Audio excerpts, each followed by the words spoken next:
ನಮಸ್ತೆ, ನಾನು ನಿಮ್ಮ ಹರೀಶ್. ವಿಕಾಸ ದರ್ಪಣ ವಿಶೇಷವಾದ ಸಂಚಿಕೆ ಇವತ್ತು, ಭಾರಿ ವಿಶೇಷ. ಏನಕ್ಕೆ ಅಂದರೆ, ನಾವು ವಿಕಾಸ ದರ್ಪಣ ಶುರು ಮಾಡಿರೋದು ಏನಕ್ಕೆ ಅಂದರೆ 224 ಕಾನ್ಸ್ಟಿಟ್ಯೂಯೆನ್ಸಿನೂ ಶ್ರೀಮಂತ ಕಾನ್ಸ್ಟಿಟ್ಯೂಯೆನ್ಸಿ ಮಾಡಬೇಕು. ನಮ್ಮ ಕರ್ನಾಟಕ ಒಂದು ಮಾಡಲ್ ಆಗಬೇಕು. ಇದೇ ಮಾಡಲ್ ಕಾಪಿ ಕ್ಯಾಟ್ ಬೇರೆ ಸ್ಟೇಟನ್ನು ಅಳವಡಿಸ್ತಾರೆ, ನಮ್ಮ ದೇಶ ಎಲ್ಲಿಗೋಗುತ್ತೆ. ಅದಕ್ಕೋಸ್ಕರ ವಿಕಾಸ ದರ್ಪಣ ಮಾಡ್ತಾಯಿದ್ವಿ ಸರ್. ಇವಾಗ ನೀವು ಜಸ್ಟ್ ಒಂದು ಐಡಿಯಾ ಕೊಟ್ಟೆ ನೋಡಿ. ವಿಕಾಸ ದರ್ಪಣ ಅಂತ ಡೆವಲಪ್ಮೆಂಟ್ ಆಫ್ ದಿ ಸ್ಟೇಟ್. ಈ ನಿಟ್ಟಿನಲ್ಲಿ ಸರ್ ಒಂದು ಒಳ್ಳೆ ಪ್ಲ್ಯಾನ್ ಕೊಟ್ಟರು ಥಿಯೇಟ್ರ್ ಬಗ್ಗೆ.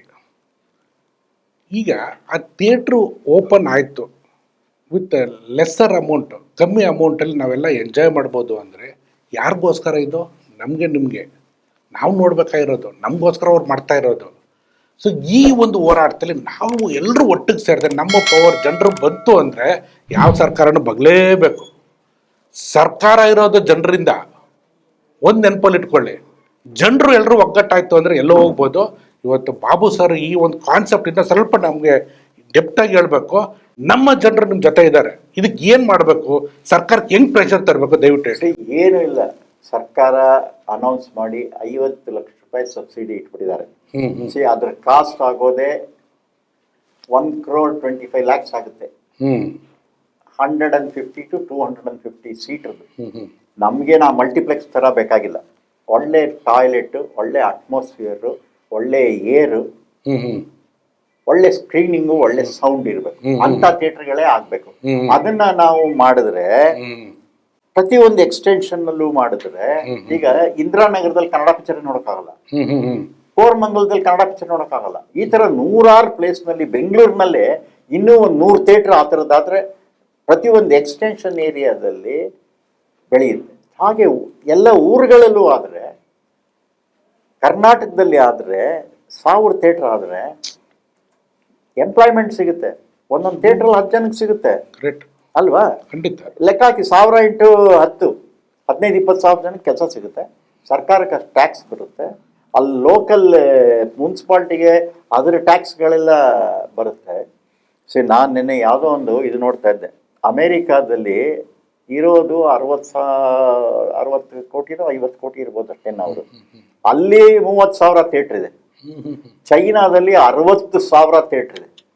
ನಮ್ಮ ಇಂಡಿಯಾದಲ್ಲಿ 140 ಕೋಟಿ ಪಾಪ್ಯುಲೇಷನ್ಗೆ 6,500 ಸ್ಕ್ರೀನ್ಸೇ ಇರೋದು ನಮ್ಮ ಹತ್ರ ಇವತ್ತು. ನಾನು ಮೋದಿಯವ್ರಿಗೆ ಕಾಗದನೂ ಬರೆದಿದ್ದೀನಿ, ಈ ಥರ 10,000 ಥಿಯೇಟ್ರ್ ಮಾಡಿ 10,000ಕ್ಕೆ 20 ಜನ 15 ಜನ ಎಂಪ್ಲಾಯ್ಮೆಂಟ್ ಆದರೆ ಡೈರೆಕ್ಟಾಗಿ ಇದಾಗುತ್ತೆ. ಮತ್ತು 10,000 ಥಿಯೇಟ್ರಿಂದ ನಿಮಗೆ ಕಲೆಕ್ಷನ್ನು ಬರುತ್ತೆ. 20% ಬರುತ್ತಲ್ಲ ಸರ್ಕಾರಕ್ಕೆ. ನೀವೊಬ್ರು ಸ್ಲೀಪಿಂಗ್ ಪಾರ್ಟ್ನರು. ಅದನ್ನ ಸರ್ಕಾರ ಏನಿಲ್ಲ, ಆ ರೂಲ್ನ ಅಮೆಂಡ್ ಮಾಡಬೇಕು. ಡಿಜಿಟಲ್ ಥಿಯೇಟ್ರಿಗೆ ಏನು ಅಂದರೆ, ನಮ್ಮಲ್ಲಿ ಲಂಚ ಎಷ್ಟು ವರ್ಕ್ ಮಾಡುತ್ತೆ ಅಂತ ಹೇಳಿದ್ರೆ, ಡಿಜಿಟಲ್ ಥಿಯೇಟ್ರ್ಗಳು ನಡೀತಾ ಇದೆ ಕೆಲವು ಆಲ್ರೆಡಿ ಲೈಸೆನ್ಸ್ ಇಲ್ಲದೆ. ಸರ್ಕಾರ ಸುಮ್ಮನೆ ಯಾರೋ ಆಫೀಸರ್ಗಳು ಲಂಚ ತಗೊಂಡು ಸುಮ್ಮನೆ ಇದೆ. ಸರ್ಕಾರ ಅದನ್ನು ಅಮೆಂಡ್ ಮಾಡಿದ್ರೆ ಎಲ್ಲ ಥಿಯೇಟ್ರ್ಗಳು ಬರುತ್ತೆ ಸರ್. ಖಂಡಿತವಾಗ್ಲೂ ಈ ನಿಮ್ಮ ಕನಸು ಏನಿದೆ ನನಸು ಮಾಡೋದಕ್ಕೆ ನಾವೆಲ್ಲರೂ ಇದ್ದೀವಿ. ಖಂಡಿತವಾಗ್ಲೂ ಹೋರಾಟ ಮಾಡೋಣ ಸರ್. ಇದರಲ್ಲಿ ಸ್ವಲ್ಪ ಡೈವರ್ಟ್ ಮಾಡ್ತೇನೆ ಕ್ವಶನ್ನ. ಕ್ಲೋಸ್ ಆಗಿದ್ದು ನೀವು ವಿಷ್ಣುವರ್ಧನ್ ಸರ್ ಹತ್ರ, ಅಂಬರೀಷ್ ಅವ್ರ ಹತ್ರ, ಇವಾಗ ಅಣ್ಣವ್ರ ಬಗ್ಗೆನೂ ಹೇಳಿದ್ರೆ, ನಮಗೆ ಕಾಮನ್ ಆಗಿ ನಮ್ಮ ಸೆಲೆಬ್ರಿಟಿಗಳ ಬಗ್ಗೆ ಇಂಟರ್ನಲ್ ವಿಷಯ ಬೇಕಾಗುತ್ತೆ. ಒಂದು ಒಳ್ಳೆ ಗುಣ, ಒಂದು ಕೆಟ್ಟ ಗುಣ, ಇವ್ರು 3 ಜನರದ್ದು ದಯವಿಟ್ಟು ಹೇಳ್ಬೇಕು. ಅನ್ಟೋಲ್ಡ್ ಸ್ಟೋರಿ ನಂಬಬೇಕು. ರಾಜ್ಕುಮಾರ್ ಅವ್ರದ್ದು ನನ್ನ ಒಂದು ಇದರಲ್ಲಿ ಇದ್ದಿದ್ದು, ಅವರು ಆ್ಯಕ್ಟಿಂಗ್ ನಿಲ್ಲಿಸ್ಬಿಟ್ಟಿದ್ರು. ಏನೋ ಅವ್ರಿಗೆ ಒಂದು ಬೇಜಾರು ಬಂದ್ಬಿಟ್ಟಿತ್ತು. ಬೇಡ, ನಾನೊಂದು ಕಾಗದ ಬರೆದಿದ್ದೆ ಅವ್ರಿಗೆ, ಸರ್ ನಿಮಗೆ ಬೇಕಾಗಿಲ್ಲ, ನಿಮಗೆ ಸಂತೃಪ್ತಿ ಬಂದಿದೆ, ಬಟ್ ಆದರೆ ಜನಕ್ಕೆ ಬೇಕು. ಆಮೇಲೆ ನಿಮ್ಮಂಥ ಯುವ ಪುರುಷರು ಹುಟ್ಟೋದೇ ಒಂದು ಸರಿ, ಇನ್ನೂ ಬೇಕಾದಷ್ಟು ಕಥೆಗಳಿವೆ ನೀವು ಮಾಡೋದು. ನೃಪತುಂಗ ಮಾಡಬೇಕು, ಬಾಹುಬಲಿ ಮಾಡಬೇಕು, ಈ ಥರ ಕ್ಯಾರೆಕ್ಟರ್ಗಳೆಲ್ಲ ಇದೆ. ಆದ್ದರಿಂದ ನೀವು ನಿಲ್ಲಿಸಬೇಡಿ, ಕಂಟಿನ್ಯೂ ಮಾಡಿ ಅಂತ ಪಾಪ ನಾನು ಕರೆಸಿ ಓದಿ ತುಂಬ ಸಂತೋಷಪಟ್ಟರು. ಆವತ್ತು ಅವರು ಸ್ವಲ್ಪ ಗ್ಯಾಪ್ ತೊಗೊಂಡ್ಬಿಟ್ಟಿದ್ದು, ಕೆಲವು ಚಿತ್ರಗಳು ಆಗಲೇ ಇಲ್ಲ. ಇವತ್ತು ನೋಡಿ, ಇವತ್ತು ರಾಜ್ಕುಮಾರ್ ಥರ ಒಬ್ಬ ಹೀರೋ ಬರೋಕ್ಕಾಗಲ್ವೇ? ಇವತ್ತು ನೃಪತುಂಗ, ಬಾಹುಬಲಿ, ಆಮೇಲಿಂದ ದುರ್ಗಾಸ್ತಮಾನ, ಆಮೇಲಿಂದ ಹಲವಾರು ಮೈಥಾಲಜಿಕಲ್ ಕಥೆಗಳು, ಫೋಕ್ಲೋರ್ ಕಥೆಗಳು, ಅಂಬೇಡ್ಕರ್ ಕತೆ, ಭಕ್ತ ಅಂಬರೀಷ ಭಕ್ತ ಅಂಬರೀಷ ಅನೌನ್ಸ್ ಮಾಡಿದ್ರು, ಅವೆಲ್ಲ ನಿಂತೋಯ್ತು. ಈಗ ಏನು ಮಾಡೋಕ್ಕಾಗಲ್ಲ. ಸೊ ಅದು ಒಂದು ಆಕ್ಸಿಡೆಂಟ್ ಆಗೋಯ್ತು. ಅದು ಅವರು ಆಕ್ಸಿಡೆಂಟ್ ಮಾಡಬಾರ್ದಾಗಿತ್ತು. ಅವರು ಸ್ವಲ್ಪ ಏನಕ್ಕೆ ಮಾಡಿದ್ರು ನಿಮ್ಮ ಪ್ರಕಾರ? ನನಗೆ ಗೊತ್ತಿಲ್ಲ. ಅದು ಅವ್ರಿಗೇನೋ ಒಂಥರ ಅವ್ರ ಮೈಂಡ್ ಫಿಲಾಸಫಿಕಲ್ ಆಗಿ ಆಧ್ಯಾತ್ಮಿಕ ಕಡೆ ಹೋದಾಗ ಏನು ಎಷ್ಟು ಮಾಡಿದ್ರು ಅಷ್ಟೇ ಅನ್ನೋ ಒಂದು ಮೈಂಡಿಗೆ ಬಂದ್ಬಿಟ್ಟಿತ್ತು ಅದು ಅವ್ರಿಗೆ. ಯಾಕಂದ್ರೆ ನಾನು ಒಂದ್ಸರಿ ಹಿಂಗೆ ಅವ್ರ ಹತ್ರ ಡಿಸ್ಕಸ್ ಮಾಡುವಾಗ ಹಿಮಾಲಯದಲ್ಲಿ ಇದ್ದ ಸ್ವಾಮಿ ರಾಮು ಅವ್ರ ಪುಸ್ತಕ ಅವ್ರಿಗೆ ಕೊಟ್ಟಿದ್ದೆ. ರಾಮ, ಸ್ವಾಮಿ ರಾಮ ಅವ್ರ ನಾನು ತುಂಬ ಓದಿದ್ದೆ. ನನಗೆ ಪಾರ್ವತಮ್ಮವ್ರು ಬೈದ್ರೆ, ಬಾಬು ನಿನ್ನೆ ಅವ್ರಿಗೆ ಸ್ವಾಮಿ ರಾಮ ಕೊಟ್ಬಿಟ್ಟಿದೆ, ಇನ್ನು ಅವ್ರು ಹಿಮಾಲಯಕ್ಕೆ ಹೋಗ್ಬಿಡ್ತಾರೆ ಅಂತ. ಹಾಗೆ ಅವ್ರಿಗೆ ಆ ಥರ ಆಧ್ಯಾತ್ಮಿಕ ಕಡೆಗೆ ಒಂದು ಇದರಿಂದ ಆಮೇಲೆ ಅವ್ರಿಗೆ ಬಂತು. ಅಷ್ಟೊತ್ತಿಗೆ ಲೇಟ್ ಆಗ್ಬಿಟ್ಟಿತ್ತು ಕೆಲವು ಕ್ಯಾರೆಕ್ಟರ್ಗಳು ಮಾಡೋದಕ್ಕೆ. ಪಾಪ ಅವ್ರಿಗೆ ವೀರಪ್ಪನ್ ಕಾಡಿಗೆ ಕರ್ಕೊಂಡು ಹೋಗಿದ್ದೇನೆ, ಆ 100 days ಅವ್ರಿಗೆ ಇದು ಮಂಡಿ ನೋವು ಎಲ್ಲ ಹೆಲ್ತ್ ಕಡೆನೂ ಇದಾಯ್ತು. Vishnuvardhan very good. ಕೆಲವು ಸರಿ ಸೆಲೆಕ್ಷನ್ ಆಫ್ ದಿ ಸ್ಟೋರಿನಲ್ಲಿ ಮಿಸ್ ಹೊಡೆದಿದ್ದಾರೆ. ಒಳ್ಳೊಳ್ಳೆ ಕಥೆಗಳು. ಅಂದರೆ ಒಂದು ದುಡ್ಡು ನೋಡಬೇಕಾ, ಕ್ಯಾರೆಕ್ಟರ್ ನೋಡಬೇಕಾ, ಎರಡೂ ಬೇಕು, ದುಡ್ಡು ಬೇಡ ಅಂತಲ್ಲ. ಆದರೆ ಎಷ್ಟು ಮಟ್ಟಕ್ಕೆ ನಾವು ಕ್ಯಾರೆಕ್ಟರ್ ನೋಡಿ ಎಲ್ಲರೂ ಒಂದು ಕಡೆ ಸ್ಯಾಕ್ರಿಫೈಸ್ ಮಾಡಲೇಬೇಕು. ಸ್ಯಾಕ್ರಿಫೈಸ್ ಮಾಡೋದಿರಾಗಲ್ಲ. ಈಗ ಎಲ್ಲದಕ್ಕೂ ಇದೇ ಅಮೌಂಟ್ ಬೇಕು ಅಂತ ಕೂತ್ಕೋಬಾರ್ದು. ಕೆಲವು ಕಡೆ ಗಿವ್ ಆ್ಯಂಡ್ ಟೇಕ್ ಇರಬೇಕು. Give and take. ಇವತ್ತು ಆಯ್ತಪ್ಪ, ಈ ಪಿಕ್ಚರ್ಲಿ ಇನ್ನೊಂದು ಈಗ ಅಮಿತಾಬ್ ಬಚ್ಚನ್ ಒಂದ್ಸರಿ ಹೇಳಿದ್ರು, ಲಾಲ್ ಪತ್ತರ್ ಅಂತ ಒಂದು ಫಿಲ್ಮ್ ಮಾಡಿ ಎಲ್ಲ ಬೈದರು. ಅವ್ರು ಹೇಳಿದ್ರು, ನನಗೆ ಅವತ್ತು ಊಟಕ್ಕೆ ಇರಲಿಲ್ಲ ಕಣಯ್ಯ, ನನ್ನ ಹತ್ರ ಎಲ್ಲ ಪಾಪರ ಆಗ್ಬಿಟ್ಟಿದ್ದೆ, ಅವನೇನು ಕೊಟ್ಟ ಅದೇ ಇಂಪಾರ್ಟೆಂಟ್, ಅವನೇನು ಹೇಳ್ತಾನೆ ಅದಕ್ಕೆ ಕುಣಿಸ್ಬಿಟ್ಟು ಬಂದೆ ನಾನು ಅಂತ. So that is also ನೆಸರಿ. ಅವತ್ತು ಅದು ಮಾಡದೆ ಹೋಗಿದ್ರೆ ಅವ್ರು ಲಾಲ್ ಪತ್ತರ್ ಅವ್ರ ಜೀವನ ನಡಿಬೇಕಲ್ಲ. ಹಾಗೆ ಬೇರೆ ಕಡೆ ಒಳ್ಳೆ ಸಿನಿಮಾ ಮಾಡಿದಾಗ ಕೆಲವು ಸ್ಯಾಕ್ರಿಫೈಸ್ಗಳು ಮಾಡಬೇಕು. ಅಂಬರೀಷ್ ಏನು ಅಂತ ಹೇಳಿದ್ರೆ ಸ್ವಲ್ಪ ಹುಡುಗಾಟಿಗೆ ಆ ಲೈಫ್ನ ಅವನು ಭಾಳ ಕೂಲಾಗಿ ಸ್ಪೋರ್ಟಿವ್ ಆಗಿ ನಗನಗ್ತಾನೆ. ಯಾಕಂದರೆ ಅವನು ಏನು ಆಸೆ ಪಟ್ಟವನಲ್ಲ ಯಾವುದೇ ದುಡ್ಡಿಗಾಗಲಿ ಇದಕ್ಕಾಗಲಿ. ಪಾಪ ಎಷ್ಟೋ ಸರಿ ಪ್ರೊಡ್ಯೂಸರ್ಸ್ಗೆ ಫಿನಿಷಿಂಗಲ್ಲಿ ಅವನೇ ದುಡ್ಡು ಕೊಟ್ಬಿಟ್ಟು ಪಿಕ್ಚರ್ ಕಂಪ್ಲೀಟ್ ಮಾಡಿಸಿದ್ದಾನೆ. ರಿಲೀಸ್ ಟೈಮಲ್ಲಿ ದುಡ್ಡಿಲ್ಲ ಅಂದಾಗ ಅವನೇ 1 ಲಕ್ಷ 2 ಲಕ್ಷ ಕೊಟ್ಟು ಮಾಡಿದ್ದಾನೆ. ಬಟ್ ಕೆಲವು ಕಥೆಗಳೆಲ್ಲ ಮಾಡಬೇಕಾಗಿತ್ತು. ಆಮೇಲಿಂದ ಸ್ವಲ್ಪ ಡಿಸಿಪ್ಲಿನ್ ಕಲಿಬೇಕಾಗಿತ್ತು. ಯಾಕಂದ್ರೆ 12 ಗಂಟೆಗೆ ಬರೋದು ಅವನ ಶೂಟಿಂಗ್ಗೆ. ಅಂದರೆ ಮುಗಿಸ್ಬಿಟ್ಟು ಹೋಗ್ತಿದ್ದ. ಬಟ್ ಆದರೆ ಎಲ್ಲರಿಗೂ ಅದೊಂದು ಅಂಬರೀಷ್ ಬರಲ್ವಲ್ಲ ಅನ್ನೋದಿತ್ತು. ಅದೆಲ್ಲ ಒಂದು ಸ್ವಲ್ಪ ರಿಪೇರ್ ಮಾಡ್ಕೊಂಡಿದ್ರೆ ಚೆನ್ನಾಗಿತ್ತು. ಮತ್ತು ಹೆಲ್ತ್ ಕಡೆ ಗಮನ ಕೊಡಲಿಲ್ಲ. ದಟ್ ಈಸ್ ನನ್ನ ಒಂದು ಭಾಳ ಕ್ಯೂರಿಯಾಸಿಟಿ. ಏಕೆಂದರೆ ಹೆಲ್ತ್ ಕಡೆ ಕೊಟ್ಟಿದ್ರೆ ಇನ್ನೂ ಅವರಿಬ್ಬರೂ, ವಿಷ್ಣುವರ್ಧನ್ಗೂ ಅಷ್ಟೇ ಡಯಾಬಿಟಿಸ್ ಬಂದಾಗ ನಾನು ಎಷ್ಟು ಸರಿ ಹೇಳಿದೆ ಅಂದರೆ ನೋಡು, ಹೆಲ್ತ್ ಕಡೆ ಗಮನ ಕೊಡೋಕ್ಕೆ ಇವತ್ತು 90 ವರ್ಷದವರೆಗೂ ಡಯಾಬಿಟಿಸ್ನವ್ರು ಇದ್ದಾರೆ. ಟಿ.ವಿ. ನರಸಿಂಹರಾವ್ ಇದ್ದರು. ಹಾಗೆ ವಿಷ್ಣುವರ್ಧನ್ ಸೆಲೆಕ್ಷನ್ ಆಫ್ ದಿ ಮೆಡಿಸನ್ನಲ್ಲಿ ಒಂದು ತಪ್ಪಾಯಿತು ಅಂತ ನನ್ನ ಒಂದು ಇದು. Totally V last A great actor. Very unfortunate. ಇವತ್ತು 75ನೇ ವರ್ಷದಲ್ಲಿ ರಜನಿಕಾಂತ್ ಪಾಠ ಮಾಡ್ತಾನೆ, ನಮ್ಮ ವಿಷ್ಣುವರ್ಧನ್ ಮಾಡೋಕ್ಕಾಗ್ತಿಲ್ವಾ? ಅದ್ರ ತಾತನಂತ ಕ್ಯಾರೆಕ್ಟರ್ ಮಾಡ್ಬೋದಾಯ್ತು ವಿಷ್ಣುವರ್ಧನ್. ಈವನ್ 75 yearsನಲ್ಲೂ ಈ would have been a hero. It's a loss for our industry. ನಮ್ಮಂಥ ಡೈರೆಕ್ಟರ್ಸ್ ತುಂಬ ಲಾಸ್ ಆಯಿತು ಸರ್. ಇವಾಗ ಈ 3 ಜನ ಇವಾಗ ಯಾರಿದ್ದಾರೆ, ಮುಂದೆ ಬರ್ತಾರ? ಅಣ್ಣವ್ರು ಇರ್ಬೋದು, ವಿಷ್ಣುವರ್ಧನ್ ಸರ್ ಇರ್ಬೋದು, ಅಂಬರೀಷ್ ಅವರು, ಈ ಥರ ಇವಾಗ ಇದ್ದಾರ, ಮುಂದೆ ಬರ್ತಾರ? ನಮ್ಮಲ್ಲಿ ಸ್ವಲ್ಪ ಅನ್ಫಾರ್ಚುನೇಟ್ ಅನ್ನೋದು, ನಮ್ಮ ಪುನೀತ್ ರಾಜ್ಕುಮಾರ್ ಅರ್ಲಿ ಹೋಗಿದ್ದು ದೊಡ್ಡ ಇಂಡಸ್ಟ್ರಿಗೆ ದೊಡ್ಡ ಸೆಟ್ ಬ್ಯಾಕ್. ಅಂದರೆ ಅಂತಿಂಥ ಸೆಟ್ ಬ್ಯಾಕ್ ಅಲ್ಲ, 10 ವರ್ಷ ಹಿಂದೆ ಹೋಗ್ಬಿಟ್ವಿ. ಯಾಕೆಂದರೆ ಪುನೀತ್ ಇದ್ದಿದ್ರೆ he is a very friendly to producer, very smart actor, very ಒಂಥರ ಹುಮ್ಮಸ್ಸು. ಆ ಪವರ್ ಸ್ಟಾರ್ ಅಂತ ಏನು ಹೇಳ್ತೀವೋ ಆ ಪವರ್ ಇತ್ತು. ಅದು ವಿಧಿ ಬೇಗ ಕರೆಸ್ಕೊಂಡಿದ್ದು ನಮ್ಮ ಇಂಡಸ್ಟ್ರಿಗೆ ಒಂದು ತುಂಬ ದೊಡ್ಡ ಲಾಸ್ ಆಯಿತು. Darshan is A very good actor, very nice gentleman. ನಾನು ಯಾಕೆಂದರೆ ಚಿಕ್ಕನ್ನಿಂದ ನೋಡಿದ್ದೀನಿ. ಅವ್ರ ತಂದೆ ಅವರು ನನ್ನ ನಾಲ್ಕನಿಗಾದಲ್ಲಿ ಎಲ್ಲರೂ MP ಶಂಕರ್ನ ಹಾಕಬೇಕು ಅಂದ್ರೆ ನಾನು ತೂಗುದೀಪ ಶ್ರೀನಿವಾಸ್ ಅವ್ರನ್ನೇ ಹಾಕಿದ್ದೆ ಮೇಯ್ನ್ ವಿಲನ್ ಆಗಿ. ಅಲ್ಲಿಂದ ಅವ್ರ ಫ್ಯಾಮಿಲಿ ನನಗೆ ಗೊತ್ತು. ನಾವು ಮದಕರಿ ನಾಯಕ ಕೂಡ 20 ದಿವಸ ಶೂಟಿಂಗ್ ಎಲ್ಲ ಮಾಡಿ, very nice boy, very good boy. But fate ಇದು ಏನಂತ ಅದನ್ನು ಡಿಸ್ಕ್ರೈಬ್ ಮಾಡೋಕ್ಕೆ ಆಗಲ್ಲ. ಸೊ ಇವತ್ತು ದರ್ಶನ್ ಇಲ್ದಿರೋದು ಇಂಡಸ್ಟ್ರಿಗೆ 2 ಥರ ಏಟು. ಒಂದು ಎಕನಾಮಿಕ್ಸ್ಗೆ ಏಟು. ಕೆಲವು ಪಿಕ್ಚರ್ಗಳು ದರ್ಶನ್ ಇಲ್ಲದೆ ಇನ್ಯಾರು ಮಾಡೋಕ್ಕೆ ಆಗಲ್ಲ ಇವತ್ತಿನ ಪರಿಸ್ಥಿತಿ. ಒಂದು ಕರ್ಣ ಮಾಡೋಕ್ಕಾಗಲ್ಲ, ಒಂದು ಭೀಮಾ ಮಾಡೋಕ್ಕಾಗಲ್ಲ, ಒಂದು ಮದಕರಿ ನಾಯಕ ಮಾಡೋಕ್ಕಾಗಲ್ಲ. ಅದು Darshan was a great actor and ಅದು ದೇವರು ಅವ್ರಿಗೆ ಒಂಥರ ವರ ಕೊಟ್ಟಂಗೆ ಕೊಟ್ಟಿತ್ತು. ಆ ಹೈಟು, ಆ ಪರ್ಸ್ನಾಲಿಟಿ, ಆ ಡೈಲಾಗು, ಆ ಎಕ್ಸ್ಪ್ರೆಷನ್ನು ಪ್ರತಿಯೊಂದರಲ್ಲೂ 100% ಪರ್ಫೆಕ್ಟ್. ಈಗ ನೋಡಿ ಕುರುಕ್ಷೇತ್ರದಲ್ಲಿ Duryodhana, Sangolli Rayanna. So it shows ಎಲ್ಲರಿಗೂ ಅದು ಬರಬಲ್ಲ, ಅದು ಕೆಲವರಿಗೆ ಬರೋದು. ಈಗ ಶಿವಾಜಿ ಗಣೇಶನಿಗೆ ಬಂದಿದ್ದು MGRಗೆ ಬರೋಲ್ಲ, MGRಗೆ ಬರೆದಿದ್ದು ಶಿವಾಜಿ ಗಣೇಶನಿಗೆ ಬರೋಲ್ಲ. ಅದೊಂಥರ ದೇವರು ಗಿಫ್ಟ್, ಅದು ವರ ಅಂತ ಹೇಳ್ಬೋದು. ಅದು ಆ ಕಲೆ ಅನ್ನೋದು ವರ. ಸೊ ಇವತ್ತು ಅವರಿಬ್ಬರು ಇಲ್ದಿರೋದು ನಮಗೆ ತುಂಬ ದೊಡ್ಡ ಇದಾಯಿತು. ಆಮೇಲಿಂದ ಪಾಪ ಯಶ್ ತುಂಬ ದೊಡ್ಡ ಸಕ್ಸಸ್ ಆಗಿ ಈಗ ತುಂಬ ದೊಡ್ಡ ಮಟ್ಟಕ್ಕೆ ಅವರು ಈಸ್ ಇನ್ ಆಲ್ ಇಂಡಿಯಾ. ಪಾಪ Sudeep is also very good, is also trying. So ಈಗ ಹೋಲ್ ಶೋಲ್ಡರ್ಸ್ ಎರಡು ಮೇಲೆ ಬಿದ್ದಿದೆ, ಯಾವುದು ಸುದೀಪ್ ಆ್ಯಂಡ್ ಇದು. ಇನ್ನೂ ಬೇಕು, ಅಷ್ಟು ಜನ ಬರಬೇಕು, ಬರ್ತಾರೆ. ಅದು ಇಂಡಸ್ಟ್ರಿ ಮಾತ್ರ ಯಾರಿಗೂ ನಿಲ್ಲಲ್ಲ, ಕೇಳಲ್ಲ, ಅದು ಹೋಗ್ತಾ ಇರ್ತದೆ ಅದ್ರ ಪಾಡಕ್ಕೆ. ಕೆಲವರು ಒಂಥರ ಬಸ್ ಸ್ಟ್ಯಾಂಡಲ್ಲಿ ಈ ಬಸ್ ಹತ್ಬಿಟ್ಟು ಅಲ್ಲೆಲ್ಲೋ ಇಳಿತಾರೆ, ಇನ್ಯಾರೋ ಒಬ್ರು ಹತ್ಕೋತಾರೆ, ಇನ್ಯಾರೋ ಅದು ಬಸ್ ಹೋಗ್ತಾ ಇರುತ್ತೆ. ಹಾಗೆ ಇದು it will move on. Show will move on, ನಿಲ್ಲಲ್ಲ. ನಮ್ಮ ರಾಜ್ ಕಪೂರ್ ಸರ್ ಹೇಳಿದ್ದು ಡೈಲಾಗ್ ಇದ್ದು.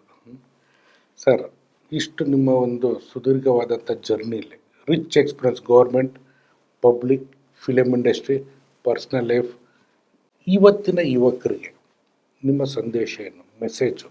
C, first discipline in life, ಆಮೇಲಿಂದ ಡೆಡಿಕೇಶನ್. ಯಾವ ಫೀಲ್ಡ್ ನೀವು ತಗೋತೀರಾ ಅದರಲ್ಲಿ ಡೆಡಿಕೇಶನ್ 100% ಡೆಪ್ತ್ಗೆ ಹೋಗ್ಬಿಡ್ಬೇಕು. ಬೇಕಾದಷ್ಟು ಅಕ್ಕಪಕ್ಕ ನಿಮಗೆ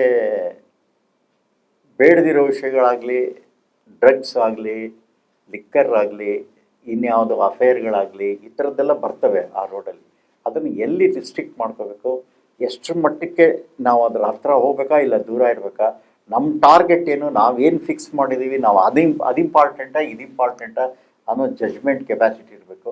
ಎಲ್ಲೋ ಇತ್ಲಾ ಕಡೆಗೆ ಆಸೆ ಬಿದ್ದುಬಿಟ್ಟು ಅದನ್ನು ಬಿಟ್ಬಿಡಬಾರ್ದು. ಏನೇ ಕಾರಣಕ್ಕಿದ್ರೂ ಅದೇ ಹೋಗಬೇಕು. ಇದನ್ನು ಹೇಗೆ ಕಂಟ್ರೋಲ್ ಮಾಡ್ಕೊಂಡು, ಯಾವ ಬೇಡ ಅಂತ ಹೇಳೋದು ನಾನು, ಯಾವ್ದು ಕಂಟ್ರೋಲ್ ಮಾಡಬೇಕು ಅದೆಲ್ಲ ಅವ್ರ ಕೈನಲ್ಲಿ ಇರಬೇಕು, ಇನ್ನೊಬ್ರ ಕೈಗೆ ಸಿಕ್ಕಾಕೊಂಡ್ಬಿಡೋದು. ಸೊ ಈಗ ಒಂದು ಹೇಳ್ತಾರೆ ಇಂಗ್ಲೀಷ್ನಲ್ಲಿ, man takes the drink first, afterwards drinks takes the man ಅನ್ನೋ ಥರದಲ್ಲಿ ನಮ್ಮ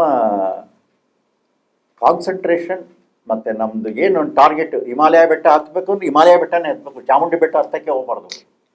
ಬ್ಯೂಟಿಫುಲ್, ಸೂಪರ್ ಅಲ್ವಾ? Aim for big. ಆಲ್ವೇಸ್ ನನ್ನ ಪಾಲಿಸಿ ಅದು. ನನಗೆಲ್ಲರೂ ವೈಟ್ ಎಲಿಫೆಂಟ್ ಅಂತಾನೆ ಕರೀತಾರೆ ಡೈರೆಕ್ಟರ್ ಆಗಿ. ನಾನು I was thinking all big. ಇಲ್ಲದೆ 1990ನೇ ಇಸ್ವಿನಲ್ಲಿ I was the first man to invest 1.5 crores on a Kannada film. ನನಗೆ ಎಷ್ಟೋ ಜನ ಹೇಳ್ತಿದ್ರು, ರೀ ನೀವು ಏನ್ರಿ ಹೋಗ್ಬಿಟ್ಟು 1 ಕೋಟಿ ರೂಪಾಯಿ ಅವತ್ತು ದೇವನಹಳ್ಳಿಲಿ ಹಾಕಿದ್ರೆ ಇವತ್ತು ನಿಮ್ಮ ಹತ್ರ 250 ಕೋಟಿ ಇರ್ತಿತ್ತು ಅಂತ. ಬಟ್ ನನ್ನ ಪ್ಯಾಷನ್ನಲ್ಲಿ ನನ್ನ ಮುತ್ತಿನಾರ ಜನ ರೆಕಗ್ನೈಸ್ ಮಾಡ್ತಾರೆ, ನನ್ನ ದೇವನಹಳ್ಳಿಯಲ್ಲಿ ಎಷ್ಟು ಸೈಟ್ ಇದೆ ಅಂತ ಯಾರೂ ಕೇಳೋದಿಲ್ಲ. ಸೊ ಆದ್ದರಿಂದ ನಮ್ಮ ಡೆಡಿಕೇಶನ್ನು ಏಮ್ ಇದೆಯಲ್ಲ ಅದನ್ನು ಫಾರ್ಮ್ ಆಗಿ, ಅದೊಂಥರ ಮಂತ್ರ, ದಿನ ಬೆಳಗ್ಗೆ ಎದ್ದ ತಕ್ಷಣ ಅದನ್ನು ಜಪಿಸ್ಬೇಕು, ಅದಕ್ಕೆ ರೀಚ್ ಆಗಬೇಕು, ಅದು ಇಟ್ಕೊಂಡು ಹೋಗ್ಬೇಕು. ಸರ್, ನಾವು ವಿಕಾಸ ದರ್ಪಣ ಮಾಡಿರೋದು ಏನಕ್ಕೆ ಅಂತ ನಿಮ್ಗೆ ಗೊತ್ತು. ನಿಮ್ಮ ಒಂದು message for the people of Karnataka, ನಮ್ಮ ರಾಜ್ಯನ ಶ್ರೀಮಂತ ರಾಜ್ಯ ಮಾಡಬೇಕು. 224 ಕಾನ್ಸ್ಟಿಟ್ಯೂನ್ಸಿ, ನೋ ಬ್ಲೇಮ್ ಗೇಮ್. ಈ MLA ಮಾಡ, ಅದೇ MLA ಮಾಡ, ನೋ ಮೀಡಿಯಾ ಆ ಶೋ ಏನಿಲ್ಲ. ಇಲ್ಲಿ ನಮ್ಮ ಕಾಂಟ್ರಿಬ್ಯೂಷನ್ ಏನು, ನಿಮ್ಮ ಕಾಂಟ್ರಿಬ್ಯೂಷನ್ ಇಲ್ಲಿವರೆಗೂ ಒಂಚೂರು ನೀವು ನೋವಿನ ಕಥೆಗಳು ಹೇಳ್ಕೊಂಡಿಲ್ಲ. ನಿಮ್ಮ ನೋವಿನ ಕಥೆ ನಂಗೆ ಗೊತ್ತಿರೋ ನೀವು ಏನೂ ಹೇಳ್ಕೊಂಡಿಲ್ಲ. ನೀವು ಎಷ್ಟು ಕನ್ಸ್ಟ್ರಕ್ಟಿವ್ ಆಗಿ, ಆಮೇಲೆ ಓವರ್ ಆಲ್ ರೆಸ್ಪಾನ್ಸಿಬಿಲಿಟಿ ನೀವು ತೊಗೊಂಡು ನಾವು ಮಾಡ್ತಾ ಇದ್ದೀರಾ. ಇದು ಜನರಲ್ಲಿ ಬರಬೇಕು. ಜನರು ರೆಸ್ಪಾನ್ಸಿಬಿಲಿಟಿ ತೊಗೊಂಡ್ರೆ ಇದು ಆಗುತ್ತೆ. ಏನು ಮೆಸೇಜ್ ಕೊಡ್ತೇವೆ ಸರ್? ನಮ್ಮ ರಾಜ್ಯ ಒಂದು ಮಾಡೆಲ್ ಆಗಬೇಕು.